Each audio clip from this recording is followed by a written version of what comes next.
mamuhay kayo ng maayos sa gitna ng manghintip upang hindi paratangan nila kayo ng masama. Okay? Sa kabila ng masama yung gobyerno, masama yung lipunan mo, ano payo ni Pedro? Mamuhay kayo ng maayos. Okay? Kahit na pinaparatangan tayo ng masama. At sabi dito, kapag nakita nila ang inyong mabubuting gawa, ay mapupuri sila sa Diyos sa araw ng kanyang paghuhukom. Okay? Iba-validate po yun. Kaya makikita natin dito na lumabas yung idea na sila ay sinisiraan bilang mga manggagawa ng kasamaan at pinag-uusig dahil sa katuwiran. So nakita natin dito na ang mga mananampalataya noon ay nagtiis sila ng paghihirap sa iba't ibang mga pagsubok. And then, doon din sa chapter 2, verse 19 to 20, sabi niya, sapagkat kapuri-puri daw ang nagtitiis ng parusa kahit walang kasalanan. Okay? Bilang pagsang-ayon sa kalooban ng Diyos. Sabi dito ay may pagmamalaki mo ba na magtiis ng parusa kung ito ay dahil sa paggawa ng masama? Siyempre hindi. Ngunit kung magtitiis kayo ng hirap sa kabila ng paggawa niyo ng mabuti, pagpapalain kayo ng Diyos. So hindi ibig sabihin na kahit gumagawa kayo ng kabutihan, ay hindi na kayo uusigin. Okay? Natural yan. May mga taong masasama kampo ng diablo, gagawa kayo ng masama. Pero mapalad pa rin kayo. Okay? Mas lalo kayong pagpapalain. Of course, mahirap yun. Diba? We expect na kapag gumawa tayo ng kabutihan, gagantihan tayo ng kabutihan. Pero hindi yun ang natural eh. Yun ang nangyari. Okay? And then sa chapter 3, makikita po natin dito, ganyan, chapter 1, chapter 2, chapter 3, sa aking pagtatapos, magkaisa kayo at magdamayan. Okay? Talagang pinapakita ni Pedro na sa kabila ng mga pag-uusig sa buhay mo, even sa church, ay makita yung magandang ugali. Sabi niya, magdamayan kayo, magkaisa kayo, magmahalan kayo, magkakapatid, at maging maunawain at mapagpakumbaba. At sabi niya, para doon naman sa muusig, anong dapat natin? Huwag niyong kantihan ng masama ang gumagawa sa iyo ng masama. Huwag niyong sumpain ang sumusumpa sa inyo, sa halip ay pagpalain niyo sila dahil pinili kayo upang tumanggap ng pagpapala. Yan talagang ibang-iba ang mga Kristiyano. Okay? Kagaya din ng ating Panginoon, hindi siya gumanti at hindi siya gumawa at pinagpala niya yung sumumpa sa kanya. Okay? And then sa chapter 3, verse 14. Okay? At sabi niya, at sakali mang usigin kayo dahil sa paggawa niyo ng mabuti. Okay? Ano sabi? Kawawa ba kayo? O sabi ng Panginoon, mapalad kayo rin kayo. Huwag niyong katakutan ng kanilang kinakatakutan at huwag kayong padala sa kanila. Matatakot tayo, baka hindi tayo magkaroon ng trabaho, baka hindi tayo ma-promote, baka hindi tayo tanggapin ng ating mga kaibigan, di ba? Nagko-compromise ang mga tao, Kristiyano. Pero hindi. Sa paggawa mo ng kabutihan at uusigin ka, ay mapalad pa rin kayo. And then sa verse 17 ng chapter 3, sabi, higit na mainam na kayo ay magdusa dahil sa sa paggawa ng mabuti, sakali mang ito'y pahintulot ng Diyos, kaysa magdusa kayo dahil sa paggawa ng masama. Okay?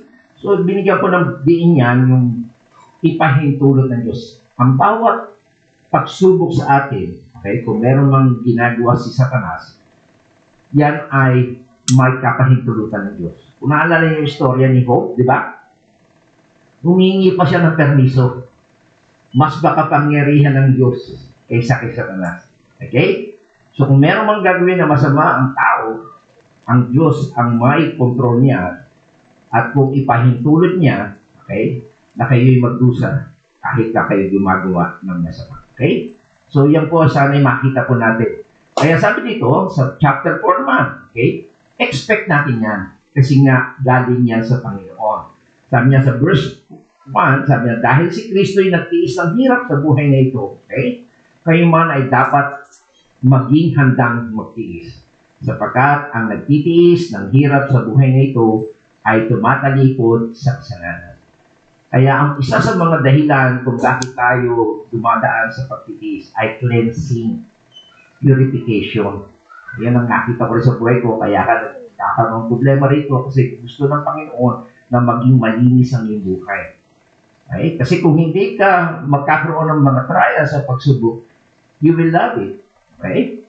So, bibigyan ka niya ng mga ganong problema para lumayo ka at umalis ka. Ang dahilan ay para tumalikod tayo sa kasalanan. And then sa chapter 5, okay? Pagkatapos ninyong magtiis sa loob ng maikling panahon, okay, again, binibigyan emphasis ko, hindi pang habang buhay ito, kaya habang lifetime mo, ang Diyos na siyang pinanggagalingan na lahat ng pagpapala, ang siyang magbibigay sa inyo ng ano? Kaganapan, katatagan, lakas ng loob, isang pundasyong hindi matitinan. Okay? Ay yung mga puno na nasa bundok, the more na nasishake siya ng bagyo, hangin, lalo siyang tumatagal. I think I heard a story, yun yung mga ginagawang violin. Okay? Yung mga ganong klaseng puno kasi tumitibay sila. Okay? Ganon din ang buhay natin bilang mananampalataya.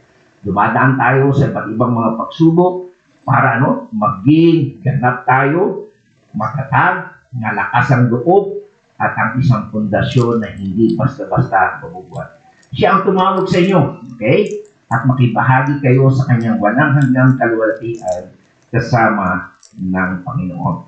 So dito makikita natin, mula chapter 1 hanggang chapter 5, ay sa bawat kabanata ay merong mga tumutukoy na hindi makatarungang pagdurusa.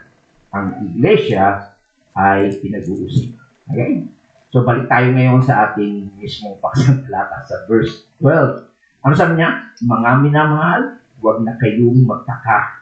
Okay? Sa mga mabibigat na pagsubok na inyong dinaranas na para bang ito'y hindi pagkaraniwan. Nagulat ka. Bakit ako sinusubok? Okay? Kaya huwag tayo maniwala doon sa mga nagpipreach na kapag ikaw'y nasa Panginoon, wala ka ng problema. Panay prosperity. No, hindi totoo yun. Maliwanag po rito na kapag ikaw ay mananampalataya, huwag ka magtaka kung dumating man sa iyo ang pagsubok. Ibig niya sabihin dito ni Pedro, he is concerned about the sufferings for righteousness' sake, suffering for the sake of Jesus Christ. So, iniisip ni Pedro na nag-aalala siya tungkol sa pagdurusa alang-alang sa katwiran. Pagdurusa alang-alang kay Yesu Cristo. Yung righteousness ay yung susundin natin ang ipinag-uutos ng Diyos. Hindi yung kung anong kalakaran ng mundo, anong uso, okay? Kundi yung katwiran ng Diyos. Yung pagsunod natin sa mga utos ng Diyos. Okay? So makita po natin dito na maraming iglesia sa silangang Europa o kaya sa Russia, sa mga Muslim country, makikita natin na sila yung inuusikan dahil sa kanilang pananampalataya. Pero ang nakakalungkot sa atin ng mga hindi naman Muslim, hindi naman mga communist, ang umaatake ngayon sa Kristiyano ay yung tinatawag na mga atheismo, okay? Mga hindi kumikilala sa Diyos at yung mga tinatawag na humanismo. Okay? So, yan po ang makikita natin na ginagamit ng Diablo para tayo ay usigi. Okay? So makita natin na malaya tayo na ipangaral ng salita ng Diyos, pero makikita natin yung immoralidad na pamumuhay ay talagang lumalaganap. Okay? Meron tayong malaking pag-uusig laban sa tumatawag sa pangalan ni Kristo. Halimbawa daw po, makita natin, lalo na po sa Amerika, kapag hinayag mo ang tungkol sa kasalanan sexual, lalo na sa kasalanan homosexuality o LGBT, ano mangyayari sa iyo?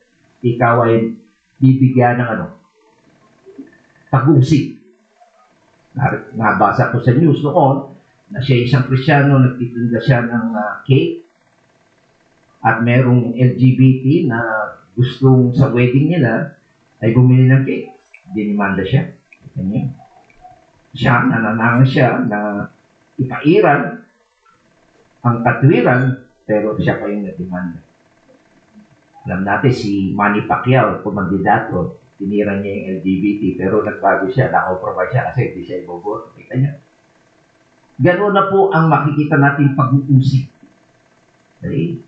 Mabuti na lang na bagamat meron na rin lihim dito, na yung iba ay kinakasal na po yan, same-sex. Okay? So yan po yung umaatake ngayon sa Kristyanismo. And sad to say, may mga sinasabing simbahan, sumasang-ayon na lang din. Ano yun? Pero tayo, bilang mga totoong mananampalataya, maninindigan tayo. At kapag tayo nanindigan, asahan yung pag-uusig sa atin. Okay? Huwag tayong matakot. So yun po yung gustong iparating sa atin dito. Kaya para po maintindihan po natin ito, okay? At isa puso po natin ang sinasabi ni Apostol Pedro. Kung sila noon talaga, physically, pinapatay sila ni Nero, galit sa kanila dahil sila nagbintangan, tayo naman ibang issue. Okay? Yung immoralidad ay nilalabanan natin, pero ito'y tanggap. Nakakalungkot, makikita nyo sa media, sa movie industry, na mamayagpag yung mga taong yan, mga LGBT. Okay? At gusto pa lang magkaroon ng karapatan. And sad to say, even si John MacArthur, at ako naranasan ko rin po ito, sabi niya, nakakamangha para sa akin na kung minsan ang pagdurusa alang-alang sa katuwiran ay nagmumula saan? Sa loob ng simbahan. Sa loob ng balangkas ng Kristyanismo. Yan po yung naranasan ko. Okay? Kaya makita natin na mayroong mga puko, inggit, kawalang kabaitan, at mga pagbabanta, at sino po ang makakalam ng mga bagay nito. Kaya mahalaga na ating pong talakayin ang ating pag-aaral na ito at ito nga po. Balik tayo dito sa 1 Peter chapter 4 verse 12 to 19. Inanyahan ko na tayo tumayo, okay, at bilang pagbasa sa kanyang teksto, ano sabi po diyan? Sabayan niyo po ko para po doon sa mga nakikinig ng recording natin. Sabi niya, sa verse 12, mga minamahal, huwag na kayong magtaka sa mabibigat na pagsubok na inyong dinanas na para bang ito'y di pangkaraniwan. Sa halip, magalak kayo sa inyong pakikibahagi sa mga paghihirap ni Kristo upang maging lubos ang inyong kagalakan kapag nahayag na ang kanyang kadakilaan. Mapalad kayo kung kayo'y kinukutya dahil kay Kristo, sapagkat sumasa inyo ang Espiritu ng kalwalatian, ang Espiritu ng Diyos. Huwag nawang mangyari, maparusahan ang sino man sa inyo dahil siya'y mamamatay tao, magnanakaw, salahid, o pakienero. 16. Ngunit kung kayo'y magdusa dahil sa pagiging Kristiyano, huwag ninyong ikahiya ito. Sa halip, magsalamat kayo sa Diyos sapagkat taglay ninyo ang pangalan ni Kristo. Dumating na ang panahon ng paghuhukom at ito'y magsisimula sa bayan ng Diyos. At kung sa atin ito magsisimula, ano kaya ang magiging wakas ng hindi sumusunod sa magandang balita ng Diyos? Tulad ng sinabi ng kasulatan, kung ang taong matuwid ay napakahirap maligtas, ang di kumikilala sa Diyos, paano pa kaya maliligtas? Kaya nga, ang mga naghihirap dahil sa kalooban ng Diyos ay dapat magtiwala sa lumikha at magpatuloy sa paggawa ng mabuti. Ang Diyos ay laging tapat sa kanyang pangako. Ito po ang salita ng Panginoon. Napakaganda pong mga talaga. Okay? Bago tayo tumuloy sa ating pag-aaral ng mga katotohanan nito, ang sabi ni John MacArthur, sabi niya, you only suffer for righteousness' sake when you are visibly righteous. Okay? Magdurusa lang ka lang daw po sa katuwiran kapag ikaw ay kitang-kitang na matuwid. Okay? So kapag daw ikaw ay namumuhay na makadiyos sa isang hindi matuwid na kultura, saka lamang dilikha ng puot. Okay? Pero kung ikaw ay isang Kristiyano na itinatago mo ang iyong kabutihan, secret ka ba? Meron mong secret na Kristiyano. Okay? Kung magagawa mong itago ang iyong patutuo para kay Kristo, kung magagawa mong palalimin ang katotohanan na ikaw ay isang Kristiyano upang walang makahalata nito, malamang na hindi ka magdusa. Diba? May mga Kristiyano pupunta sa Muslim country, tatago yan para hindi sila usugi. Hindi na ipapaalam sa kanilang trabaho na Kristiyano sila para hindi sila usigi. Okay?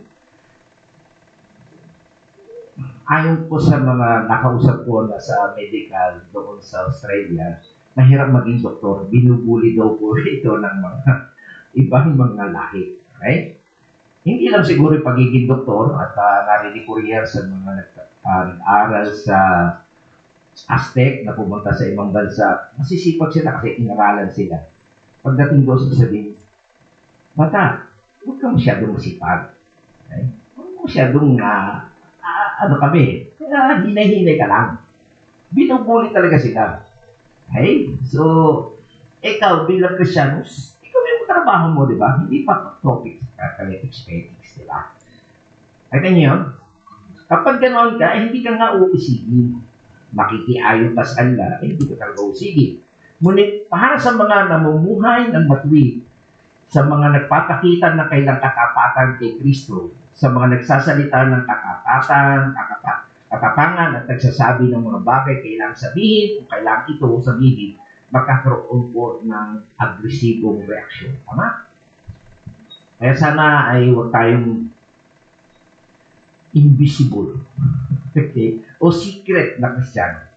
Huwag tayong matakot. Kaya sabi dito ay huwag kayong magtaka. Okay? Na tungkol sa pagsubok.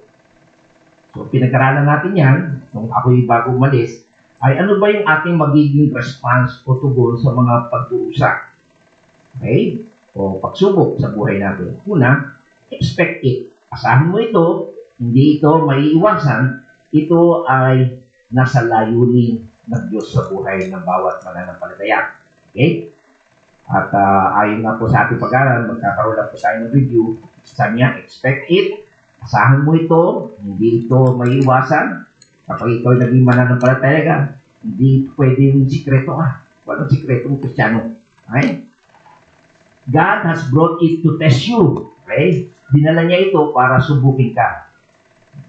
Ito ay para sa iyo, hindi para sa Diyos. Alam naman ng Diyos ang puso mo eh. Alam niya ang isip mo. Pero para sa iya. Di ba ikaw, pag kumuha ka ng exam, gusto mo malaman ang resulta? Kung pumasa ka, tama po ba ako? Para sa iyo yan eh. Para sa iyo papakinabangan yan. Dumating ito para sa iyong pagsubok. Ang dahilan upang patunayan ang genuineness o katotohanan na kalagayan ng iyong Kristyanismo. Marami kasi nagsasabi Kristiyano sila, nagpo-profess o nagpapanggap na Kristiyano. Diyan yung malalaman ang totoo Kristiyano. Okay?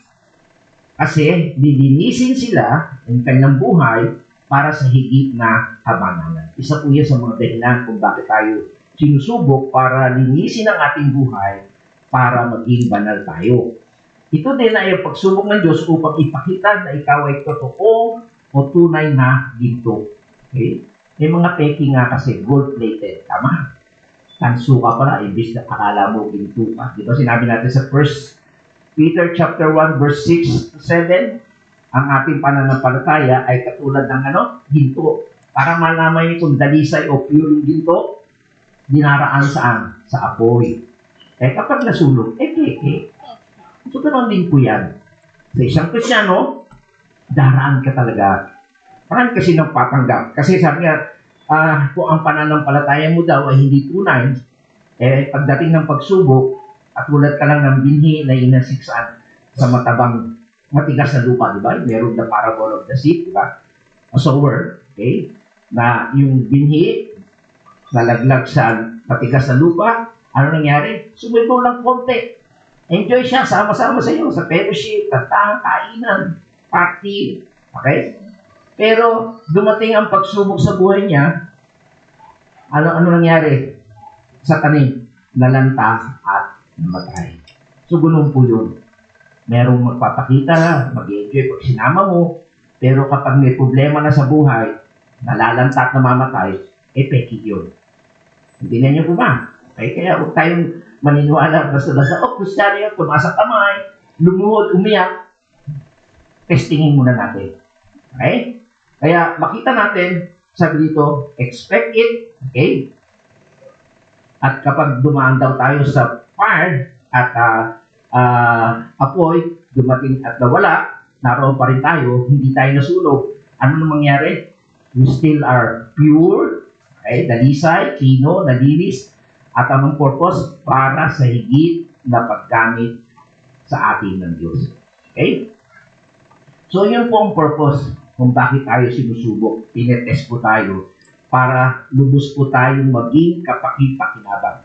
Okay? At para po na matiyak natin ang pagkatawag sa atin ng Diyos, malalaman natin, elect ba tayo? Pinili ba talaga yung tayo ng Diyos? Pagkatapos ng pagsubok, malalaman niya. Okay? Tiyak na dadalhan ka niya ng pagsubok sa buhay mo upang patunayan at subukin ang katapatan ng iyong pananampalataya. So that's the purpose, mga kapatid. Kaya, expect it. Okay? Huwag mong iwasan yan. Yung iba, konting problema lang, natisod, na hindi lang nabati, nagtampo na, hindi totoo yan. Hindi ka lang nabati eh. Okay? Tampo ka na. Ito, pagsubok talaga ito. Ginugulpi, pinapatay. Diba? Okay? So, hindi natin maiwasan dahil ang isang matuwid na buhay sa isang hindi matuwid na kultura ay isang konfrontasyon at hindi kinukonsinti ng kulturang iyon, kaya lumalaban ito sa iyo. Okay. Pangalawa, sabi dyan sa verse 13 and 14, sa halip, pag dumating tayo sa pagsubok, magalak kayo sa inyong pakikibahagi sa paghihirap ni Kristo. Okay? So, yan po yung pangalawa, hindi lang basta tayo asahan natin ito, kundi mag-rejoice tayo sa ating mga paghihirap. Medyo kakaiba ito.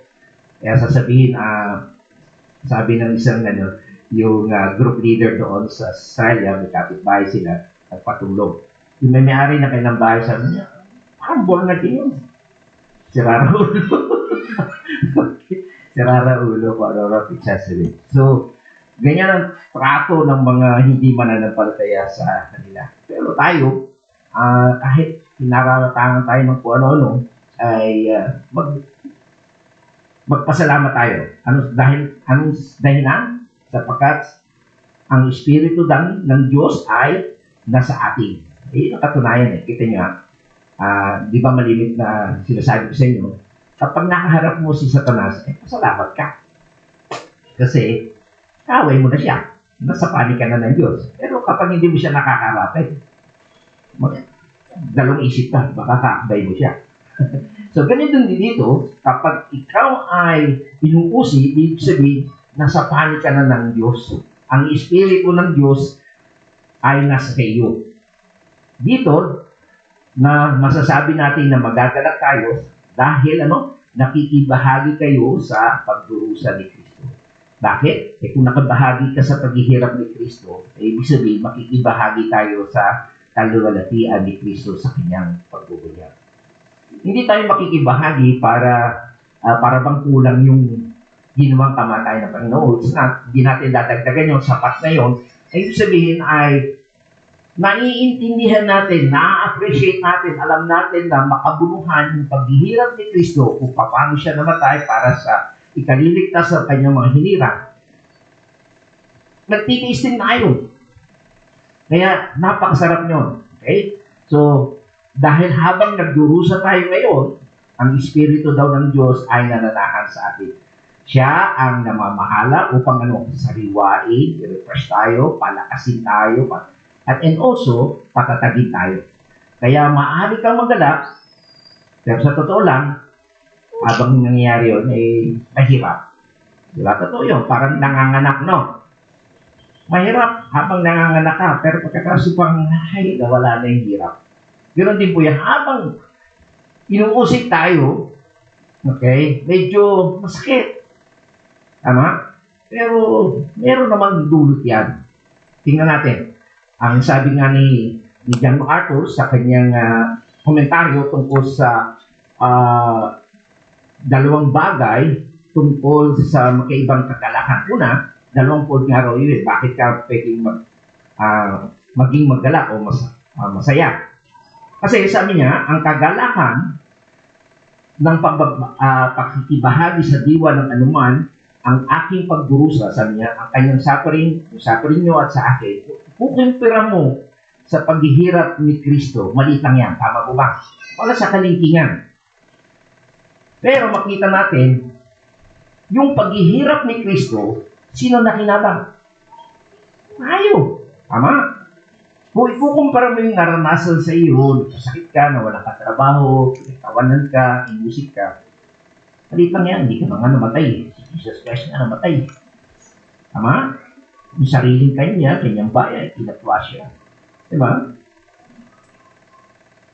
Hanggang sa siya namatay, ikaw hindi pa naman. Kaya maliit lang. Kumbaga, yung mga pagtitiis ko ngayon, maliit lang yan. Pero isipin mo, yung ginawang pagtitiis ni Kristo, nakinabang ka. Kasi iniligtas ka niya. Tama? Kaya, thank you, Lord. Kaya, huwag kang yung self-pity. Ay, nakakaawa naman ako. Iniwan ako, nawalan ako ng trabaho. Ay, hindi ako napansin ni Pastor. Ano ka bagay-bagay? Diba? Kumpira mo sa pagtitiis na ginawa ni Kristo para ikaw ay maligtas. Pangalawa, kita natin.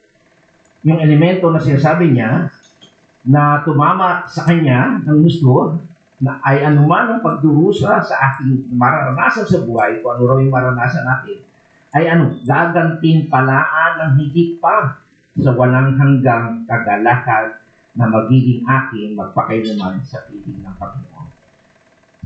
So, ano ibig ko sabihin? The more na magsasuffer ka sa Panginoon, the more ang iyong reward. Eh kung ayaw mo dito lang ako, ayoko ng mangharal, ayoko magpakatotoo para kay Kristo. Kung ano na ginagawa ng katabi ko, kapsiman, pero tama ka rin ako. Huwag ako usigin. Eh, hindi ka mapopromote. Okay? Ako niyang bubunda. Sa Panginoon, the more na inuusik ka para sa katwiran, para sa Panginoon, the more ang iyong reward. Kaya sabi diyan, let us rejoice. Okay? So, yun po ang dahilan kung bakit pwede tayong magganap. Maliit lang, kumpira yung ating paghihirap, at pangalawa, the more na tayo nagsasuffer, hindi po ito pagkaraniwan sa mga tao, hindi mananampalataya. May inis ka, di ba? Kapag lago yung music. Pero para bilang mananampalataya, alam mo na kasama mo na ang Panginoon, kaya ka hinuusik, wala ka na sa kampo ng Diablo. At pangalawa, maliit lang yun. Makikita natin na magbe-benefit din ako balang araw. Okay? And then, dako tayo dito sa pangatlo. Okay? Evaluate its cause. Ano bang dahilan kung bakit tayo inuusik? Okay? Una, asahan natin, magganap tayo, and then, ano bang dahilan bakit tayo inuusik?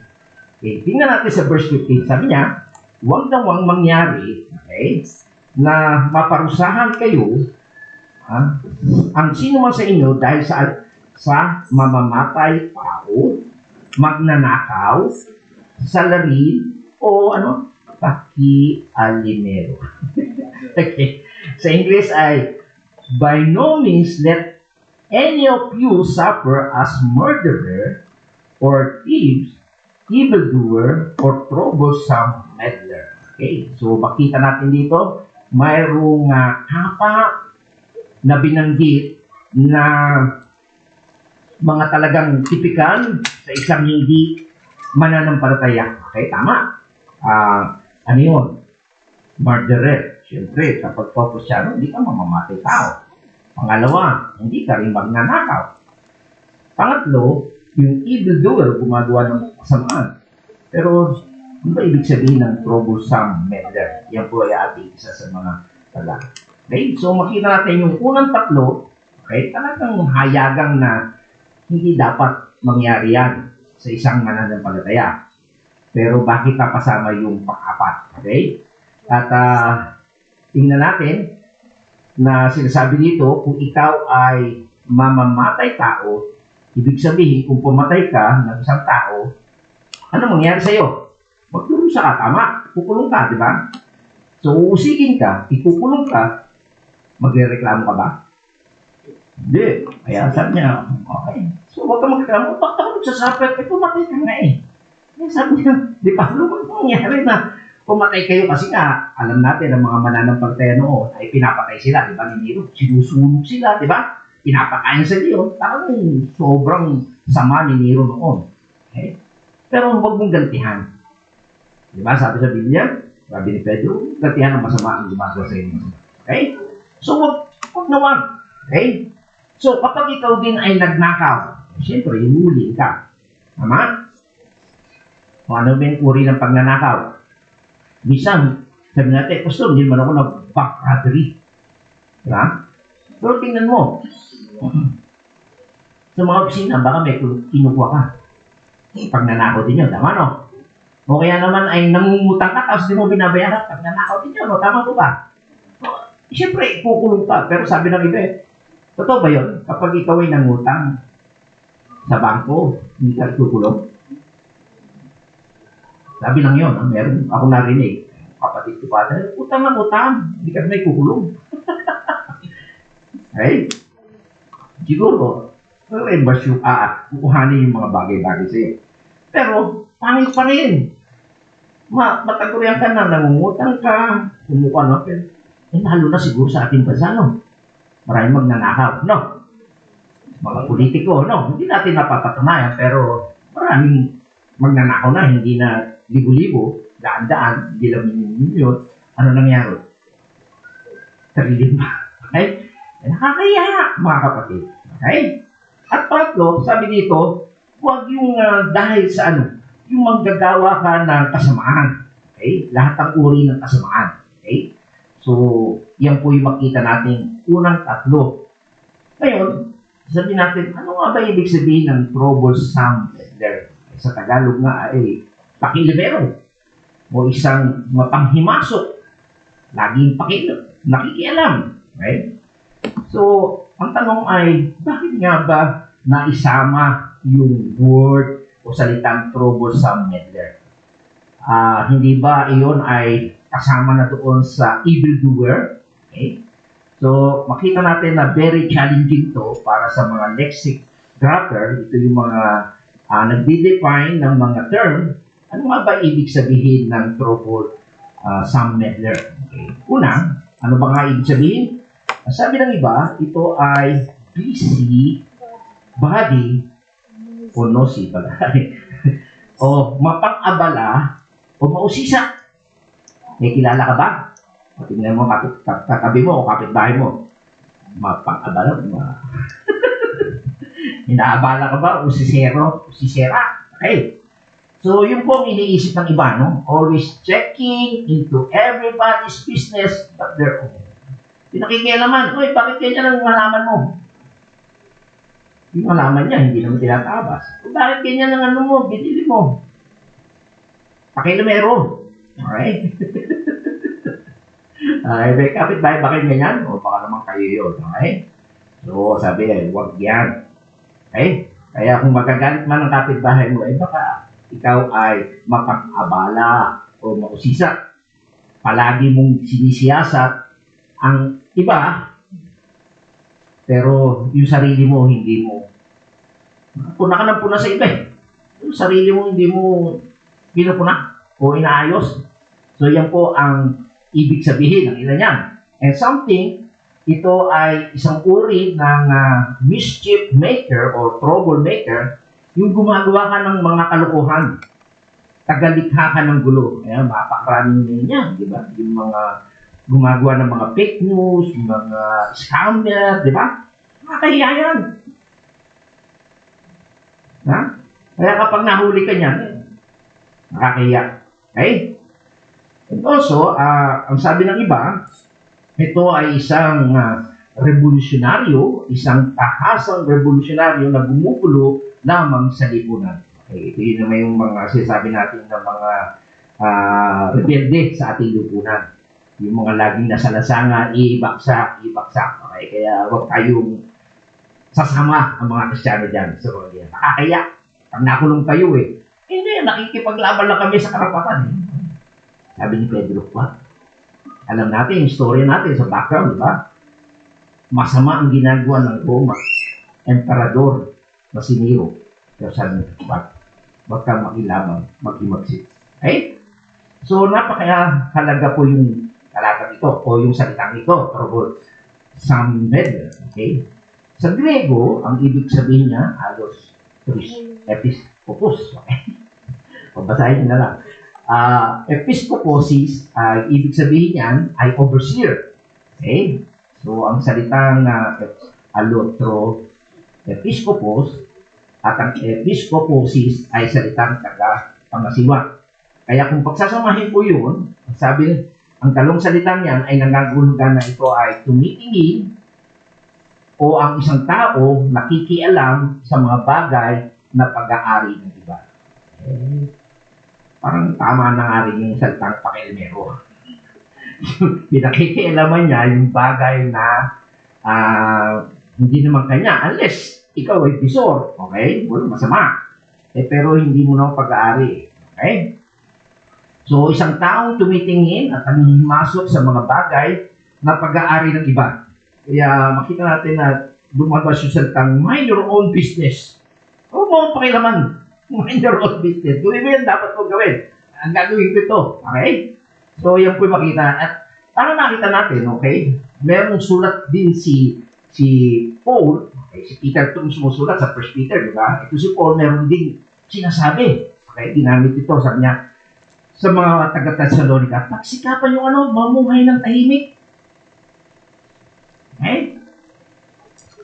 Pakialaman ang sariling gawain.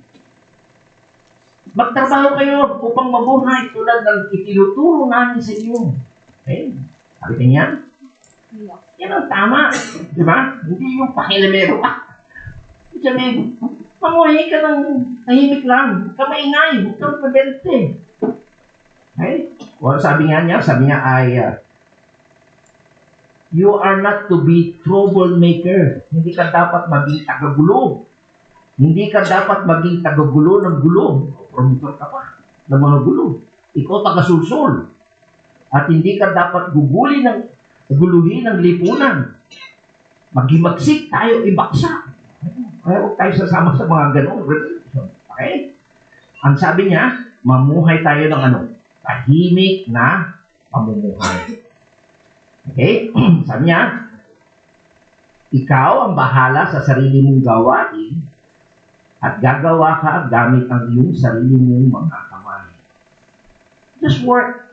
Kung ikaw ay electrician, doktor, nurse, gawin mo yan, trabaho mo. Okay? At gawin mo do your own trade. Sa sarili mong hanap buhay, ano man ang iyong trabaho. Teacher ka man, nurse ka man, sa opisina ka, outer painter ka, gawin mo yan, huwag kang magulo, huwag kang mag-amon, huwag kang makialam sa bagay ng iba. Naintindihan niya? So, yun po yung sinasabi ni Pedro. Okay? At pangalawa, ito naman, magkaiba naman. Sa Thessalonians din naman. Okay? Ito, nabalitaan naman. Sabi niya, binabagit namin ito dahil nabalitaan namin na ilan sa inyo, ayaw naman magtrabaho. Mga tamad. Umaasa na sa pagkain ng church. Ha? Walang inatubag kundi makialam sa buhay ng may buhay. Hindi nag-work to, ha? Yung isa, nagtatrabaho. Sabi niya, trabaho ka. Kung ano trades mo, gawin mo. Ito lang tamad, talagang tamad. Walang ginagawa. Umaasa na lang sa ayuda. Diyan sa atin, ayuda. Reklamo pa pag hindi pa nakakuha ng ayuda. Di ba? Very typical, di ba? Nangyari sa atin, di ba? Sabi niya, walang inatupag kundi ang makialam sa buhay ng may buhay. Ba't ikaw meron ganyan? Ba't ako wala? Sabi ni Pedro, ni Paul, sa pangalan ng Panginoong Jesus, mahigpit namin inuutos sa mga tao yun na sila maghanap po kayo ng maayos at wag umasa sa iba, sa ayuda. Ito niya, nakakalungkot nakakaya. Ito'y Kristyano, laging nakaasa na lang. Okay? Kaya ako po ay, pag ako pumunta sa ibang bansa, may akong libre. libre tulugan mo, libre pagkain mo, di ba? Pinamimili. Dapat gumawa ka naman. Maglinis ka, mag-garden ka. Di ba? Tama po ba? Hindi yun. Turista ako eh. Ba't ako magagawa? Nakakaya. Naintindihan niyo po ba? Kapag pumunta tayo sa ibang lugar, dapat magkano po yan tayo yung gusto natin, papakainin na lang tayo. Okay? So, yan po yung makikita natin na huwag tayong pakilimero. Okay? Bagkus ay huwag tayong pakialam sa iba, kundi tayo ay tumahimik, gawin natin ang ating mga sariling trabaho. O meron namang ibang istorya ito, para naman sa mga babae ha. Ito ay mga young widow woman, maagang mabalo. Ito naman, sabi niya, ang nangyari, kasi nga ang babae noon, umaasa ang nagtatrabaho lalaki. Noon na, yung kultura noon ha. Ano nangyari sa mga babaeng naging balo? Sila naging tamad. Nag-aaksaya ng panahon sa pangangapit bahay. Sila naging chismosa. Ang araw pa para marami ng chismosa. No. Marites. No. Sa atin yun, no. Mahilig ba kaya alam sa buhay ng may buhay? Matagal pa. Ako po. Kita nyo, ito walang trabaho ha. Iba naman ito. Okay? Pero makita natin, sabi nga, i-term natin busybody nakikialam. Okay? Ito, ang pinakikialaman niya, mga kapitbahay, kakilala lang naman niya. Ano pa yun ni Pablo? Kaya para sa akin, mabuti pang mag-asawa muli sila. Magkaanak ulit. Para maasikaso ang tahanan. Kasi yung wala na asawa, wala anak, kung ano lang gagawin eh. Inuubos yung lakas at pagkikismis. Pag may anak ka, kasi kasuhin mo. Para raw, hindi yung kaaway natin ay hindi magkaroon ng pagkakataong mapintasan tayo. Kita niyo? Kasi nga, Kristiyano, tama. Pakilimero. Chismosa pa. Nakakaya. Okay? So, yan po yung makita natin na binabanggit sa atin dito, kumbaga ay hindi tayo dapat mapanghimasok at sinasiyasat ang mga bagay na hindi natin naman sariling kapakanan. Okay? So, ito namang mga babae, naging palaboy-laboy nga. Pero makita natin, ang tinutukoy po dito sa Thessalonica at kung ano yung nasa isip ni Pablo ay kung paano tayo dapat kumilos sa lipunan. Okay? Huwag tayo tamad. Tayo magreklamo. Okay? Hindi ka dapat maging isang mapanghimasok na tao. Okay? Bukod doon sa kanina, binanggit natin ang mga mahirap na kialam, troublemaker, busybody, nosy, mischief, rebellious. Ito ngay sinasabi ng iba, ito ay isang political agitation. Okay? Kumbaga ay naghihimagsik ka sa politika. Okay? So, ibig sabihin niyan ay tinutukoy niya ito ang pagsali sa revolusyonaryo, mapanggulo na aktibidad, paghihimasok at pakikialam sa tungkulin at daloy ng pamahalaan. Sa ngayon, makita natin yan ang mga ginagawa ng mga aktivista, NPA, nag-recruit sila ng mga estudyante para matatalino pa man din, okay? Para pabaksakin ang gobyerno. Okay? So, siyempre, kapag ikaw ay sumali doon sa mga NPA o mga aktivista, okay, ano gagawin ng gobyerno? Siyempre, lalabanan ka, ikukulong ka, uusik ka. Tama? O kaya nakakahiya yung huwag ka sumali. Okay? Kaya bilang tayong mga Kristiyano, hindi tayo dapat na. At hindi lang siguro sa politika, maaaring sabi nga ay sa mga business natin o negosyo. Okay? Di ba? Pumasok ka sa isang establishment, hindi sila mananampalataya. Okay? So, huwag kang sasali din sa mga union. Okay? Para pabaksakin mo yung negosyo mo. O kaya naman sa trabaho mo, habang nagtatrabaho ka, mapanghimasok ka. Iisipin mo, Kristiyano ako. Tratuhin niyo ako, very demanding ka naman. Okay? Taas yung aming sweldo. Dapat tratuhin niyo ako, maging Kristiyano. Hindi nga sila Kristiyano eh. Okay? Mapagbigay. Hindi mapangapi.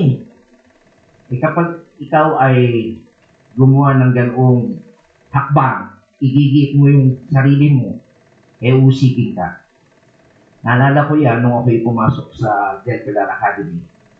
Meron silang union. At ang mga namumuno sa union ay mga protestante. Tayo ay bahagi ng protestante pagkat katoliko sila. Sumakit po ang aking dibdib doon. Kaya sabi nila, huwag tayong tumanggap ng mga protestante kasi sumasali sa union. Tama?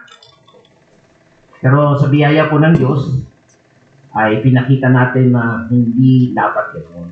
Kung tayo talagang Kristiyano, merong magandang pagbabago. Hindi tayo mag-reklamo, pakitaan natin ng maganda. At yan si Xiao, maipasok yan. Nakikita niya sa trabaho. Ibig sabihin, hanggang ngayon, nandoon pa rin siya. Maganda. Okay? Naintindihan niyo po ba?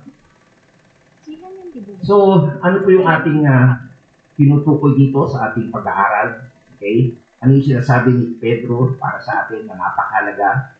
Kung ikaw ay Kristiyano, okay? Ikaw ay isang Kristiyano, ano dapat mong gawin? Nabubuhay ka sa isang kulturang hindi Kristiyano, okay, sa trabaho man, sa ating lipunan, bagod sinasabing Christian nation tayo, hindi pa rin talaga totoo. Kasi hindi naman sila namumuhay ayon sa salita ng Diyos. Okay? Gawin mo ang iyong gawain. Ano man ang trade mo. Okay? Mamuhay ka ng tahimik. Hindi ka maingay. Hindi kayo nag-ubusan. Magreklamo tayo sa gusto natin. Oo.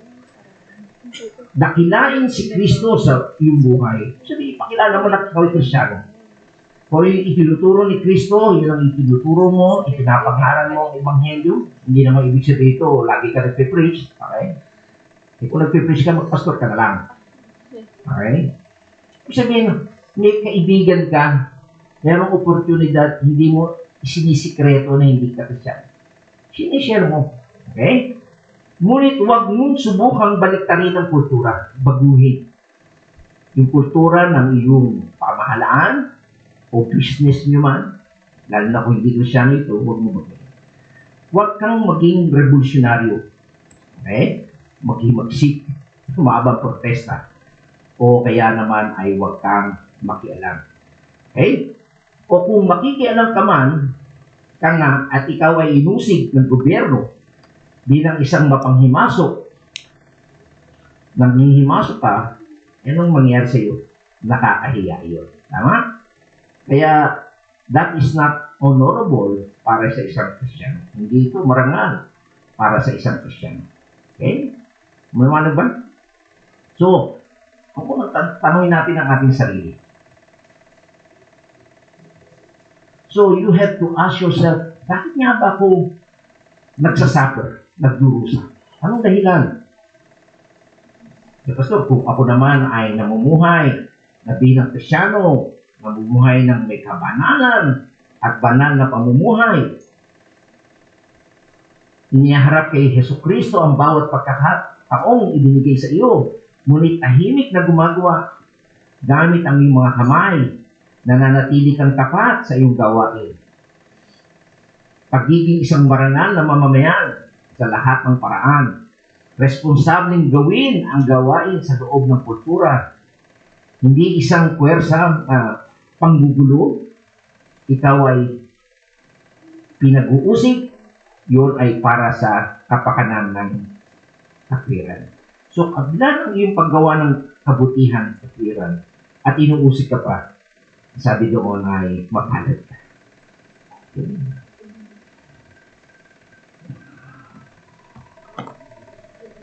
Isang araw nung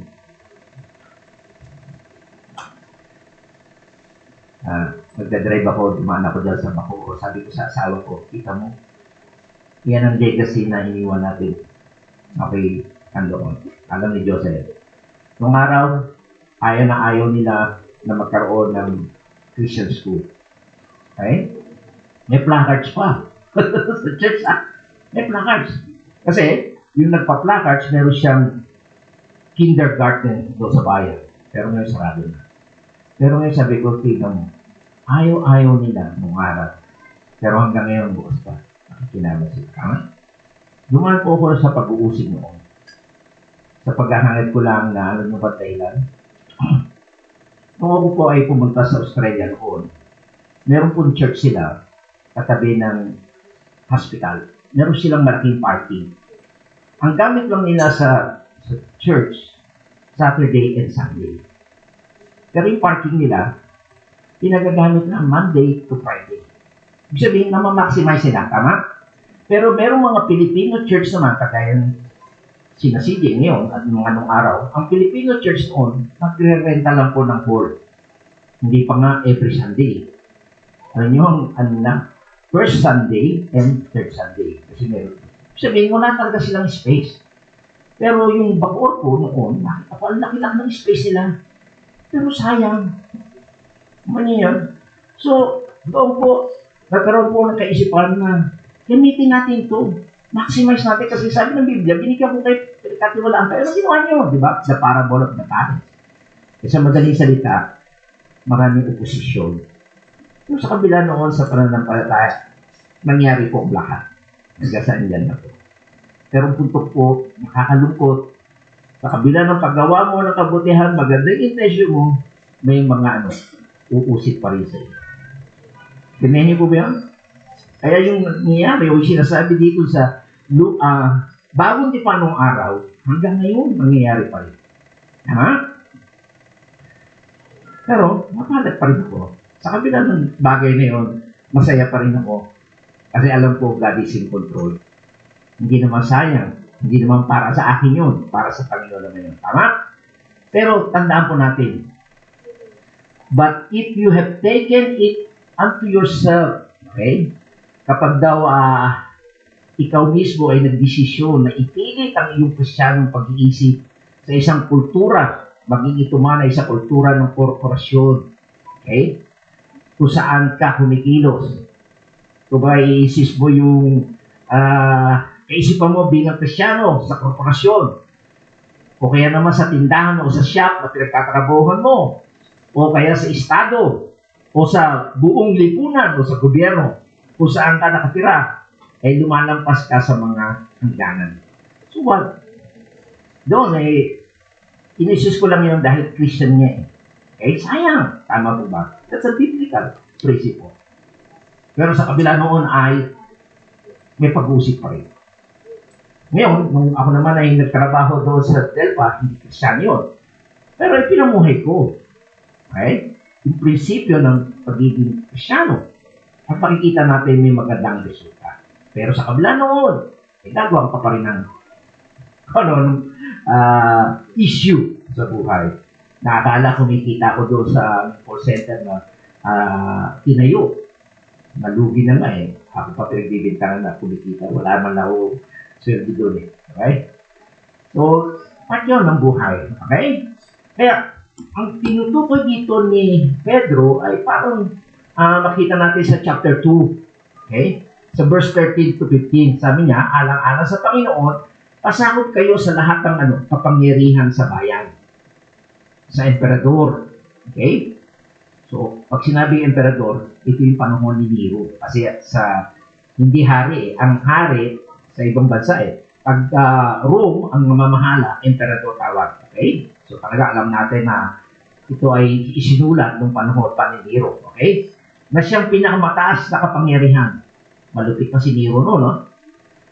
Pero sabi niya, at sa mga gobernador. Ano ang purpose ng mga government official? Usiging sinuko niya upang magparusa saan? Gumagawa ng masama. At para maparangalan naman ang gumagawa ng mabuti. Nais ng Diyos sa magitan ng iyong wastong pamumuhay ay mapatigil ninyo ang mga halal sa kanyang kamangmangan.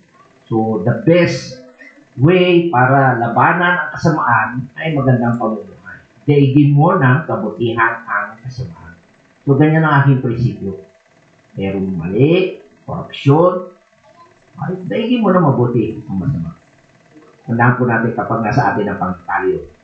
Hindi na yan? Okay. So, yan po yung makikita natin na itinuturo ni Pedro. Kaya sinasabi niya ni Pedro, tingnan nyo, kung magdurusa ka bilang mamamatay tao, siyempre, darating niyang pamahalaan. Yan ang purpose ng pamahalaan. Para ipataw sa iyo ang parusa. Magdurusa ka bilang magnanakaw. Hindi, kung ikaw ay mamamatay tao, pangalawa, magnanakaw ka. Siyempre, ang pamahalaan darating sa iyo para magdusa ka. Tama? So, yan dapat tukulin. Kaya isa sa responsibilidad ng pamahalaan, yung mga magnanakaw, ikulong talaga yan, parusahan. Okay? At kung ikaw naman ay isang uri ng maggagawa na gumagawa ng kasamaan o evil doer, kailangan na may kinalaman sa anumang paraan ng kriminal, okay, pagkakasala, bibihagin ka ng pamahalaan. O kung naman ay isang tagapagtaguyod ng tinatawag na status quo o isang revolusyon, ng isang revolusyon sa panlipunan, huwag mong ituring na iyon ay pagdurusa para sa kapakanan ng katwiran. Dapat mangyari, mahiya ka.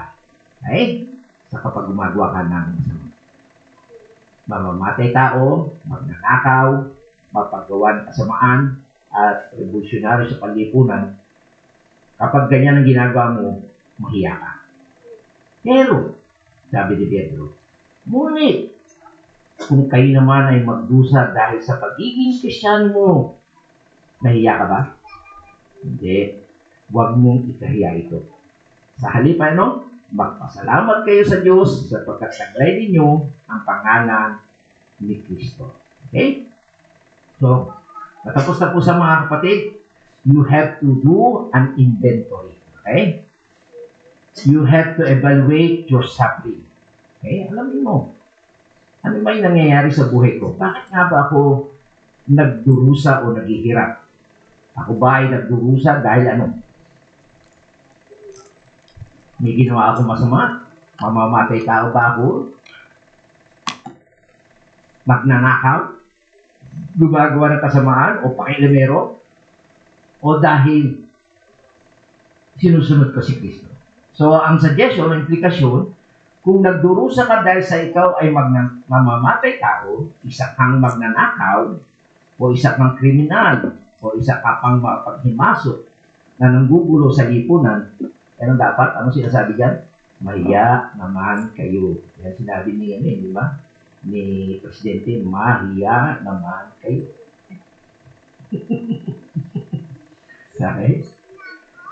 So, pero, but if you suffer, okay, kung ikaw naman daw ay nagdurusa habang ginagawa mo ang iyong trabaho, diba? Meron nang bubuli sa'yo, mamuhay ka lang ng tahimik.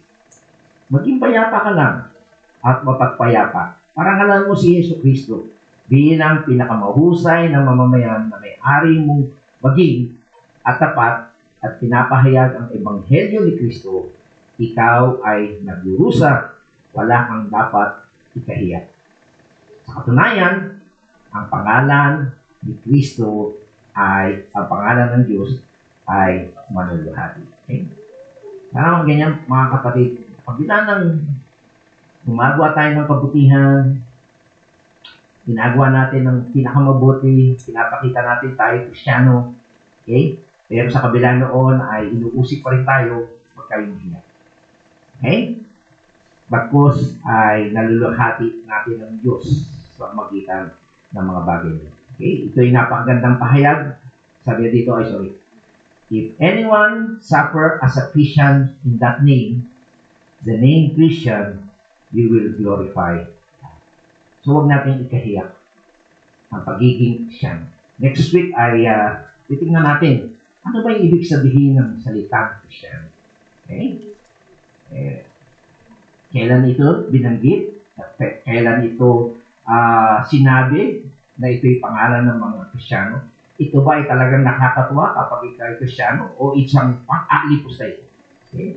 Meron din ako narinig na isang, nalimutan ko yung name. Sabi niya, ang aking pangalan, bawa po, ang pangalan ko ay si Jonathan Sapitan, pero ang totoo kong pangalan ay Christian. Ibig sabihin, kaya siya papatayin, inuusik siya dahil sa pangalan ni Kristo. Hindi niya ikahihiyan.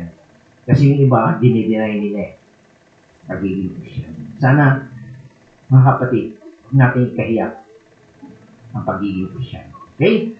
So, sa susunod na linggo ay talagang itutuloy pa natin ito, yung patungkol, mahaba po hanggang 14.5, 19.5 po. Okay? So, naway, nakita natin yung relevance nito, yung sulat ni Pablo sa mga taong inuusig. Kung noong panahon ay inuusig na ang mga mananampalataya, ngayon din ay uusigin pa rin tayo. Pero ang ano to, huwag tayo maging sikretong Kristiyano. Okay? Kaya lang tayo usigin kung talagang hayagan tayo namumuhay bilang Kristiyano. Tayo po ay nalang. Salamat po aming Diyos sa iyong mga salita. Salamat sa patuloy na karunungan, kaalaman na itinuturo mo po sa amin na maunawaan namin na sa kabila ng pag-uusig ng mundo na ito sa amin, sa kabila ng aming paggawa ng kabutihan sa pagiging Kristiyano, ay matutunan po namin na tanggapin ito, asahan namin ito, maggalak kami, Panginoon, at hindi ay evaluate po namin. Baka meron kami nagkagawang pagkakamali o pagkakasala, kaya pinararanas mo sa amin ng pag-uusig para lumayo kami sa kasamaan at mapabanan mo po kami, Panginoon. Naway tanggapin po namin ito ng merong positibo kung papaano nakita po namin na ito ay dumadalisay, nagiging puro, nagiging kapakipakinabang ang aming buhay pagkatapos mo kaming subukin. Ngayon, salamat po sa inyong lingkod na pinaranas sa maraming mga pagsubok sa buhay. So, totoo lang ay masakit ito para sa akin at sa aming pamilya. Pero salamat sa iyong mga salita. Pinakita mo na ito'y bahagi ng iyong plano sa aming buhay. At ngayon ay naranasan namin yung mga pagpapala. Kaya sana sa aming mga kapatiran, kung mayroon na silang dinaranas sa pagsubok at hindi nila maintindihan ang mga bagay na ito sa tulong ng iyong Espiritu, tulungan mo sila na maunawaan ito at malampasan ito, Panginoon, upang makita nila ang benepisyo, ang halakan na bahagi ng iyong pagkatawag sa kanila. Ito po, Panginoon, ang aming samot na langin. Salamat sa pangalan ni Jesus. Amen. At amen. Pulin po natin ang Panginoon.